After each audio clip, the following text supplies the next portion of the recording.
Hi guys, welcome to Africa and Beyond Television Network. My name is Ronald Wekwamakusha, taking a look on this report from a Zimbabwean newspaper.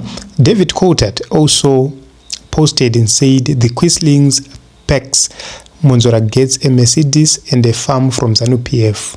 Wake up Zimbabwe. So according to the headline from this newspaper, it is saying Mwonzora pampered with a vast farm and the Mercedes-Benz.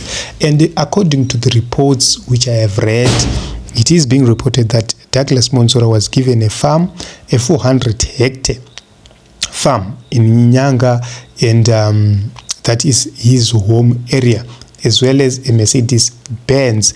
And this is a reward for doing a very great job that was to decimate the opposition, which gave ZANU-PF power to do whatever they wanted in parliament without anybody questioning them. So this is what is happening in Zimbabwe, in the nation of Zimbabwe. People are no longer working for the people. People are now working for their stomachs. Representatives are now working for their stomachs. They are twerking to their stomachs.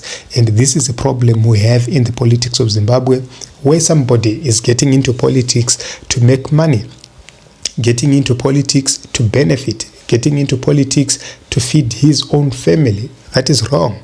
Let us have politicians who think about tomorrow, who think about the future, who think about the marginalized people in the rural areas, who think about the poor communities in the urban areas, who think about the people who were affected by Gukura Hundi, who think about the people who were affected by Mrambatsvina, by Tokwe Mkosi floods, by Cyclone Idai disaster, by all sorts of misfortunes, from the political misfortunes, natural misfortunes. We need to think about those people. But the politicians of today, the current crop of politicians we have, they think about Toyota Fortuners. They think about their stomachs. They think about trips and holidays. So it's so wrong. Douglas Mwonzora is an embarrassment, a disappointment to the people of Zimbabwe. However, I want to thank the people of Zimbabwe because on the 26th of March, the people of Zimbabwe stood their ground and flatly rejected Douglas Mwonzora to an extent where Douglas Mwonzora is now history. He is nowhere to be found. He will never win anything because he has lost each and everything he is contested to. So this is it, Team Zimbabwe. I don't know, in the comment section, please tell me, what do you think about this recent report or development? Mwonzora vakapiwa munda. Tell me, what do you think? Let us talk in the comment section.